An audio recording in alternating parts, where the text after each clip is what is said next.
Good morning, John. Good day, how are you going, Ben? Yeah, good. Thank you for taking some time out of your day and having a bit of a chat with me. Okay. For people who don't know, John works on the acute pain service within the hospital, and we thought today that we'd catch up and we'd talk about some of the approaches that we have to pain, and I guess we're going to probably talk mainly about post-operative pain in the hospital, and then we'll talk about what drugs we might use, the sort of gist of the approach, because I guess everybody's a bit different. And then we'll also talk about pain scores, and it's pain scores is something that I get confused about myself. So I'm hoping that John will help expand that for me. So, John, so first things first, so a patient's coming out of theatre. Yeah. Is there a sort of a standardish sort of cocktail that you would normally see people being prescribed? Yeah, right. Patients who come into PACU, usually the anaesthetist writes up a pain management protocol, which is morphine, oxycodone or fentanyl, so we can give patients who start having pain in PACU some pain relief, immediate pain relief. Presumably that's intravenous. IV. Okay. We're allowed to, we go by the protocol, which is every 3 minutes we can give a small dose of either those drugs. So, and we can stop at any time, or we can go right through to give the whole, 10 milligrams or 100 mics of fentanyl. So the patient comes in, has pain or is uncomfortable. Sometimes it's a visual thing. You can see patients crying or their face is creased up. So I always go for the crease down the forehead. But they've got pain, so we start the pain management protocol. We give it to them slowly, and when they get comfortable, are you comfortable? We use sort of words like, are you comfortable? Can you move around with it, not causing too much distress. So if we might stop at 5. We might even go to 7.5. But sometimes we need to go to 10. Some patients are in excruciating pain. We may need to ask the anaesthetist for permission to go another lot of PMP. So that's the way we do it. And so I'm imagining that the principle is basically, after an operation, you also need them to wake up. So you're awake. You really just want them to be at that point where they're awake, they're not in so much discomfort, but they're able to sort of move around a little bit. So you're not going to be delivering the patient, presumably, to the ward with zero pain. No, because they'll have a GCS of 0 as well. They'll be unconscious. I mean, we all know that you don't get a GCS of 0. Sorry, I'm just. Well, you know what? So that's right. Yeah. Okay. So then they leave the recovery area. And on the drug chart, they'll have their regular medications, which is regular analgesia, usually paracetamol, QID, and a slow release, Palexia or Tarjan. Morning and night, BD, and then on the PRN drugs on the back, usually for nausea and vomiting. So there's ondansetron and Maxilon maybe, and then there's the PRN opioids, which is either oxycodone. It's just the way the anaesthetists what they prefer. Some prefer fentanyl, but oxycodone maybe, and probably a subcut more for severe pain. So I guess they've got a little bit to go to. I guess the principle in my mind is that we would prefer patients being on that slow release opiate. That's correct. And that's why that's on the regular order. And then we'll have something else with immediate release, and that could be one of those tablets that you mentioned, or some morphine, subcut morphine if necessary.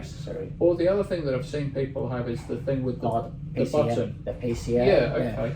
So the PCA is generated from recovery. The anaesthetist writes up an order. Yep. It's made up in recovery. It's given to the patient. They do educate them, Yeah. but sometimes, as you know, when you're waking up So to when an you- anaesthetic, people forget. Yeah. So the nurses on the ward need to reinforce the way to use the pump. Yeah. We just developed a pamphlet Yeah, for okay. patients to read, but you guys can read it too, Yeah. and it's just in layman's terms what Yeah. I can do and what this machine is and Yeah. what the light does, and So if you were to tell me yeah. what a PCA was and how Yeah. I should use it as Yeah. a patient, what would you say? Okay, Ben. Here's a button. Yeah. It's a PCA. It's only you can use it. Yeah. It's not for the rellies or Yeah. us nursing staff to Yeah. use it. You press it. You get a small dose of opioids or Yep. painkiller down into your drip. The light will flash for 10 seconds while it's going in, and then it'll go out in its lockout mode. Yeah. So the lockout mode will last 5 minutes or Yeah. whatever the anaesthetist orders. Yeah. It's usually 5 Yeah. minutes. And when the light comes back on and you've still got pain or you're still uncomfortable, you can press it again. Now Okay. you may need to press it quite frequently for the first little bit just to Yeah. get on top of it, and then Yeah. after that you may not have to press it at all. Okay. It's very, very safe. I would say it's Yeah. very safe. Yeah. You've got to have oxygen as Okay. policy. Yeah. That's because it does have some effect on your respiratory stuff, Yeah. but I usually just say it's very safe, Yeah, and okay. you can use it. So Yeah, it sounds pretty straightforward. straightforward. So, and I would guess that there would be a range. Everybody would have their own cocktail. Cocktail, The yeah. anaesthetist would Yeah. have certain Yeah, drugs that yeah. they like. Certain surgeries require certain drugs. More painful surgeries like shoulders may have ketamine mixed Right. with it. Some patients who are chronic nausea and vomiting patients, Yeah. they've got a history of nausea and vomiting, they may have droperidol Right. mixed in Okay. with the drug too. So there's Okay. So it will usually be a strong opiate, yeah. and then maybe Yeah. a little bit of extra Extra special special sauce. sauce. Yeah, Yeah, okay. yeah. So the common ones I'm guessing would be fentanyl, morphine, oxycodone, Yeah. and maybe a tiny bit of ketamine creeping in. Yeah. Okay. Yeah. And so that would. So whilst you've got one of those on, and that would presumably be for the first day or Yeah, 2 days, yeah. depending on the type of Yeah. procedure that you're Yeah. having. Most of the PCAs do come down the following morning, but it's Yeah. just to get them through that rough period at Yeah, night, okay. and then explain to them we won't leave you high and dry when the PCA comes down, because some people think, oh, What am I I'm gonna going do? to have pain now. Yeah. It's gone. Yeah. So you just reassure them that there's Then you there's move to oral, the move to the orals. orals. Yeah. Yeah. I use little things like the oral dose is bigger. Yeah, Like with the okay. PCA, it's only one, Yeah, usually yeah. one and a half. Yeah. So I use the analogy. Well, the patient, the tablet is a bigger dose, and it does last longer in your system, so Yeah. it should be better for you. Yeah. Yeah. I get them also to hydrate pretty solid Yeah, too. okay. They need to hydrate themselves. Yeah. Just so it's yeah. Yeah. Okay. And so with those PRNs, and I guess if I think back to a time that I've had an operation, which touch wood isn't very frequently, but if you leave it a bit too late to get that, when your pain has started to build Yeah. up. It starts to get a roll on. So Yeah, I use okay. the analogy that it starts off small. It's like a snowball, and when Yeah. it starts rolling, you're going to have Yeah. to really work to get Yeah. it back down to an acceptable level. So I guess in some ways, when we're talking to patients and educating patients, Yeah. we should maybe be trying to get, not that we're trying to encourage them to use too much opiate, No. but to try and ask for it just as it starts to build yeah, up. that's true. And I guess if we were trying to educate the nurses on the ward, we'd probably say, if you got to it as it's starting to Start to build go up up, before yeah, it gets too severe, bad. Yeah. you'll Yeah. probably use Yeah. less Yes. of those over drugs. the long run. Yeah, Yeah. okay. So it's sooner rather than later. Yeah. it's best to get on top of it. Yeah. And I know that it's really tough for the nurses on the ward, and they're running around doing their routine staff showers and stuff, and you know, staffing's tight. Yeah. But you know, it's just easier to keep on top of things. If we can. Yeah. Now, when we met before, we've talked about pain scores, haven't we, John? Yeah. And I think that we both, and I've noticed that you've got your little pain scores in the pamphlet. In the pamphlet, yeah. Now, I think both of us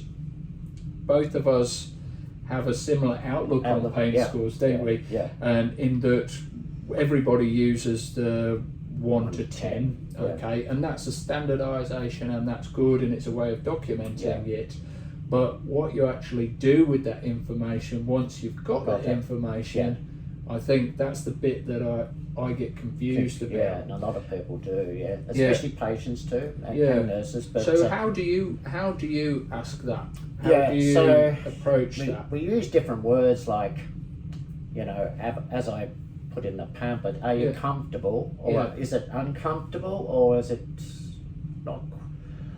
Is it not quite? You know, you're not quite happy with the pain level, and it's, of course, the first couple of days it's only going to go one way. So so I use words like, you know, is it hurting?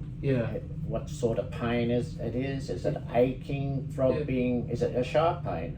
Well, and sometimes even, where is your pain? Because it might be somewhere up. It's not a trick question, but it's a question for the patient to actually localise the pain, you know, wherever the pain is. And of course, look, most of them say, oh, it's my knee, you see, it's the operation's my knee. But it's just a... And I feel when I'm asking, because obviously I don't work on the ward or in theatre, but in ED we manage patients with pain as well. And I find that I don't tend to ask pain scores at all. And I don't tend to document pain scores, but the question that I ask people is that, I know you've got pain. Is it manageable? Manageable. That's right. Because if you've had an operation, you're going to have pain, aren't you? Most people accept that. And then I tend to say, is the pain manageable for you? Do you want something more for the pain? And so some people will tell me that they've got 7 out of 10 pain. And I say, okay. Do you want something for it? And they might say, no. That's right. And that's okay. That's okay too. So I think that the pain score in itself is just a number, isn't it? But it's very individualised. It is, Because some people might have, you know, 8 out of 10. What's your pain score? Which I don't sort of like that question. What's your pain score? And they'll say 8, and then we'll drop off to sleep. So that's not 8 out of 10 in anyone's sort of language, but it is in that patient's. But I think that's genuine. When they're awake, they could actually have really severe pain and still be able to go to sleep. But it's really what you do with that number that I think, and that's the key. Is it going up, or is it coming down? Are we getting there? Are we improving the pain? Or whatever number they say. What we do about that number is different for different individuals. It is, So I find that, as well as just asking what somebody's pain score is, I also like to sort of, and again I've just said I don't ask that question, which I don't, but if I was to ask it, then I would also like to clarify how the patient feels about what we should do about that, whatever that number is. Do you agree with that? Yeah, I agree. And is that the same sort of approach that you use? So if you were to go educating nurses on the ward, is that something that you would talk to them about? I like those different words rather than pain, because people you hear the word pain and it's an emotional thing too. Pain. It's not a, you know, it's I think it's hard though. Psychological. It is really hard, isn't it? It is hard, I think we struggle with it in ED, and I think they struggle with it the world over. So it's not a new thing. But I think the moving to this sort of approach to Yeah. pain is, and we're seeing this with our colleagues in the US, Yes, where they yeah. used to focus on those pain Pain scores, scores. and then try and give everybody opiates because they wanted everybody to have no pain. Yeah, yeah. And now they've got this opiate epidemic, Yeah. and they're trying to desperately take the opiates off everybody. I think we generally tend to stay ahead of the states. Yeah. So I think that what you're Yeah. trying to educate people Yeah. about, I'm really passionate about it. I Yeah, think that's I am good. too. Yeah. I think using these words like, is it manageable? Yeah. Comfortable? No, Yeah. I'm getting uncomfortable. Yeah. It's not too bad. Or Yeah. words, is your pain, not too bad. Yeah. And Okay. Yeah. Cool. All right. So I'm just looking at the time, Yeah. and we don't want to keep. Well, I'm sure we could talk about pain all day, couldn't Yeah, we, John? we could, But are there any other things that you see happening, or that you feel passionate about, that you think could help some of your colleagues when they're dealing with? Well, I'm on the ward, and I'm Yeah. quite happy to check S8s with another nurse. Yeah. You don't have to. If your patient you're looking after has pain, and you're running around looking for someone else to do a double check for the S8, Yeah. I'm available. Yeah. Okay. And just grab me, and I can double check with you, Yeah. and And- try and get the opioid And or the PRN Yeah. medication to them at a much quicker Yeah, rate, okay. and the quicker we get on top of it. Yeah. the And you better seem off. quite approachable, John, Yep, to me. yep, And yep. you've educated Yeah, me quite yeah. nicely while we've been talking this Yeah, morning. yeah. And so I guess the other thing is that if people see you and they have specific questions about Yeah. pain management, Yeah. they should probably Yeah. just have And a there's a chat. phone number. If okay. there's a problem or not on the ward, I don't Yeah. mind answering the phone, coming back. If Yeah. if someone's got an issue, a pain issue, I can double back. Even if I've been on the ward, Yeah. early in the day, I can come back, no Yeah. problem. Okay. All I'm right. on call all day. All right. Yeah, Excellent. Yeah. All right. Well, thank you for your time, Yep. John. Cheers. I think we'll see whether people enjoy what we've discussed today, and I'm sure that will lead on to some further education. And you told me that Yeah. you're doing Workshops. some workshops. Some Yeah. Okay. running. Yeah. Some Okay. concurrent workshops. Running. Excellent. Yeah. Okay. All right. Cheers. Thanks, John. Thank you. Cheers.